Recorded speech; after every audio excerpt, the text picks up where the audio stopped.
నమస్తే అండి. ఈరోజు మనకు ఉమామహేశ్వరి హైదరాబాద్లో ఉంటుంది అమ్మాయి, ఒక దళిత వర్గానికి చెందిన అమ్మాయి. అలాగే కాపు వర్గానికి చెందినటువంటి సుధాకర్ అనే వ్యక్తి పోతానపల్లి విజయనగరం జిల్లాలో ఉండేటువంటి వ్యక్తి మన హైదరాబాద్ CCSలో ఒక హోంగార్డ్గా పనిచేస్తాడు.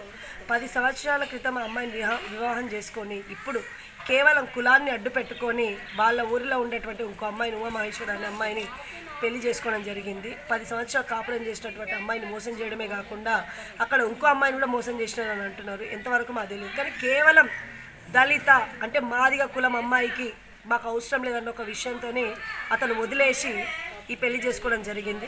మేము దాన్ని తీవ్రంగా ఖండిస్తున్నాం మహిళా సంఘాల నుంచి. అలాగే ఇదే ఊరిలో ఉండేటువంటి రాములు, అతను కూడా ఒక కాపు. అతను ఏంటంటే గతంలో ఒకసారి హైదరాబాద్కి వచ్చి మాట్లాడి పల్లెటూరు వచ్చి మాట్లాడడం రైందని పిలిపించడం జరిగింది.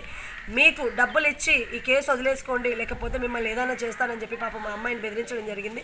మేము దీన్ని తీవ్రంగా ఖండిస్తున్నాం. అంటే దళిత వర్గాల అమ్మాయిలకు ఇదేనా అన్యాయం అని చెప్పి అడుగుతున్నాం. లేకపోతే ఒకవేళ తను వచ్చి కనుక ఆ అమ్మాయికి కనుక న్యాయం చేయకపోతే న్యాయ పోరాటానికి అమ్మాయి దిగినట్టే కూడా రాష్ట్ర వ్యాప్తంగా దళిత సంఘాలన్నీ కూడా ముందరికి రావాలని కోరుకుంటున్నాం.